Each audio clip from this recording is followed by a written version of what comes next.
आप लोगों से एक मन की बात शेयर करना चाहूँगा, जो थोड़ा बीमारियों से हटके, लीक से हटके है। एक बात ज़िंदगी में हमेशा याद रखिएगा, जो आप बोएंगे वही काटेंगे। यानी कि जो आपका पास्ट है, यदि वो अच्छा रहा तो नो डाउट आपका प्रेजेंट और फ्यूचर भी अच्छा होगा। डिमांड और सप्लाई की चेन जो है वो पूरी ज़िंदगी भर चलती रहती है। ये केवल हमारी हेल्थ के ऊपर ही नहीं लागू होता, ये यूनिवर्सली एक्सेप्टेबल है। जैसे यदि आप बहुत दिनों तक अपनी बीमारी को इग्नोर करते रहे तो नो डाउट उसमें क्रॉनिसिटी पैदा होगी। हर एक बीमारी में एक समय रहता है जब एक नॉर्मल टाइम ड्यूरेशन के अंदर उसका ट्रीटमेंट करके उसको ठीक कर लिया जाए, लेकिन यदि उसमें क्रॉनिसिटी डेवलप हो गई तो नो डाउट उसका ट्रीटमेंट इम्पॉसिबल हो जाता है और फिर बीमारी का जो ट्रीटमेंट होता है वो मैनेजमेंट मोड में चला जाता है, ज़िंदगी भर दवा खाने के मोड में। इसलिए डिपेंड ये करता है कि आप उसको समय से ठीक कर लेते हैं या समय के बाद ठीक करते हैं जबकि ज़िंदगी भर दवाइयाँ चलती हैं। होता क्या है ना, एक आदमी भाग दौड़ में इतना बिज़ी है कि वो अपने अंदर होने वाले चेंजेस को भी ऑब्ज़र्व नहीं कर पाता है, और यदि वो चेंजेस को ऑब्ज़र्व करता है तो भी उसके लिए कोई प्रॉपर सोल्यूशन नहीं निकालता है, क्योंकि बिज़ी है वो। और इतना बिज़ी है कि वो भूल जाता है कि हेल्थ हमारे लिए सबसे जो इम्पॉर्टेंट पार्ट है उसको सेकेंडरी तौर पे लेने लगता है। डिमांड और सप्लाई की जो मैंने बात की उसको ध्यान से समझिएगा। लीक से हटके दूसरी भाषा में समझा रहे हैं, फिर हेल्थ की भाषा में समझाते हैं। एक किसान एक खेत में अन्न का उत्पादन करता है, प्रोडक्शन। उसको उपजाने के लिए बीज की ज़रूरत है, खाद की ज़रूरत है, फर्टिलाइज़र की ज़रूरत है। ये सारा इंडस्ट्री से आता है। उस अन्न को उपजा के वो मार्केट में भेजता है, जहाँ व्यापारियों के थ्रू वो कांटेक्ट में रहता है। वहाँ से डिमांड शुरू होती है एक कस्टमर की या कंज्यूमर की, जो उसे परचेज करते हैं और उसे खाते हैं। उसके अलावा वो फिर पैसा जाता है गवर्नमेंट के बाद, गवर्नमेंट के थ्रू होकर फर्टिलाइज़र कंपनीज़ को, फिर वो, तो ये डिमांड और चेन की जो सप्लाई मेंटेन होती है, यही पूरी अर्थव्यवस्था की बेसिक नीड है। यदि कहीं भी ये सप्लाई या चेन ब्रेक हुई तो नो डाउट इसका हैज़ार्ड या उसका नुकसान सबको भरपाई करना पड़ेगा। यही हमारी हेल्थ के साथ होता है। ये जो बॉडी है, इस बॉडी की कुछ मिनिमम और बेसिक रिक्वायरमेंट है। मिनिमम और बेसिक रिक्वायरमेंट में फर्स्ट नंबर पे आता है बैलेंस न्यूट्रिशन। सेकंड में आता है एक हार्मोनी बनाए रखने का मेंटली और फिज़िकली, इसको रेस्ट देने का, इस बॉडी से काम करवाने का और इसकी देखभाल करने का। चलिए इसको दूसरी भाषा में पैरेलल लेके चलते हैं। ये हमारी बॉडी एक गाड़ी है, ठीक है, और इस गाड़ी से हमें चलना है।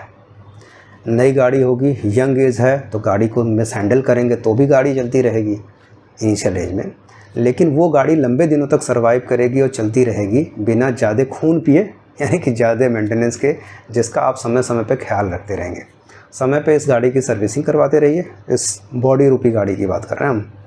समय समय पे इसका ध्यान देते रहिए। कहीं से भी कोई खुट-पुट की आवाज़ आए, यानी कि हमारे शरीर में कुछ भी चेंजेस हो रहे हैं, उसको पहले ऑब्ज़र्व तो करिए, तुरंत सलूशन कर लीजिए, न कि इंतज़ार करिए कि वो प्रॉपरली सही हो जाए। हाँ, गाड़ी में और शरीर में थोड़ा सा बेसिक अंतर है। वहाँ कोई पार्ट ख़राब होगा तो चेंज हो जाएगा, यहाँ कोई पार्ट ख़राब हुआ तो वो चेंज नहीं होगा। चेंज होने के बाद पहले जैसा मज़ा नहीं आएगा, वो वहाँ भी एक चीज़ें लागू होती हैं। सो दैट्स वाई ये डिपेंड हमारे ऊपर करता है कि क्या हम प्रॉपरली डैमेज होने के बाद रिपेयर करने की कोशिश कर रहे हैं, या फिर डैमेज होने का जो इंडिकेशन होता है वहीं से रिपेयर करना शुरू करते हैं। होम्योपैथी किसी भी आदमी की लास्ट चॉइस होती है। जब आदमी हर तरफ से थक जाता है तब वो होम्योपैथी की तरफ मूव करता आता है। और मैं शुरू से लोगों को एजुकेट करने में लगा हूँ, why not the first choice. यदि वास्तव में आप होम्योपैथी को फर्स्ट चॉइस के रूप में एक्सेप्ट करें तो मैं आपसे इस बात की एश्योरिटी देता हूं कि वो आपको निराश नहीं करेगी, बशर्ते कि डॉक्टर भी अच्छा होना चाहिए। यदि किसी केस को, चाहे किसी मरीज़ को हम ठीक नहीं कर पाते तो ये मेरी फ़ॉल्ट होगी, वो होम्योपैथी की फ़ॉल्ट नहीं होगी। ज़रूरी है ये जानना कि उसमें उस पर्टिकुलर केस में होम्योपैथिक मेडिसिन, चाहे होम्योपैथिक मैनेजमेंट का रोल है भी कि नहीं है। किसी की हेड इंजरी हुई है, किसी को कार्डियक अरेस्ट हुआ है, किसी को ब्रीदिंग का बहुत सीवियर प्रॉब्लम हो रही है, यानी कि किसी को एस्थमेटिक अटैक पड़ा है, और हम सोचें होम्योपैथी से ठीक करने के लिए, ये मूर्खता वाली बात है। और जो लोग मैनेज करते हैं वही लोग होम्योपैथी को बदनाम करते हैं। होम्योपैथिक क्रॉनिक डिजीज़ के लिए सबसे अच्छा सोल्यूशन है यदि सही तरीके से मैनेज की जाए। एक्यूट कंडीशन में भी एक्सपर्ट ऑब्जर्वेशन की ज़रूरत है। दैट्स वाई गवर्नमेंट ने IPD की भी सुविधा उपलब्ध करवाई है कि अब मरीज़ को एडमिट करके होम्योपैथिक इलाज शुरू करवाइए। ठीक है, वो आप उससे मरीजों को ज़्यादा हेल्प कर सकते हैं। होम्योपैथी सेफ हैंड की मेडिसिन सिस्टम है, इसीलिए कहीं दूर दूर तक इसका कोई साइड इफेक्ट नहीं है। तो ये जो आपकी बॉडी रूपी गाड़ी है, इसको न्यूट्रिशन प्रॉपर देते रहिए, इसको आलसी न बनाइए। यदि आपने सर्विसिंग करा के गाड़ी को रख दिया और आपने चलाया नहीं तो पक्की बात है जब 2-4 महीने 6 महीने बाद आप चलाएंगे फिर सर्विसिंग की डिमांड करेगी। हाँ, एक चीज़ बताएंगे, ये पेट्रोल गाड़ी नहीं है, डीजल गाड़ी है। सो दैट्स वाई आप रख देंगे तो भी आपको दिक्कत देने वाली है। इसका जितना ही सही तरीके से आप यूज़ करेंगे, ध्यान दीजिएगा, सही तरीके से यूज़, उतना ही आपको प्रॉब्लम दिए बिना सही तरीके से चलती रहेगी। आज जो आपने खाया, अच्छा या बुरा, आपने जो स्ट्रेस लिया अच्छे या बुरे रूप में, आपने जो इसे मिसहैंडल किया, ठीक है, बुरे रूप में, अच्छे रूप में तो मिसहैंडलिंग नहीं होती है, वो नो डाउट आपके फ्यूचर को अफेक्ट करेगी।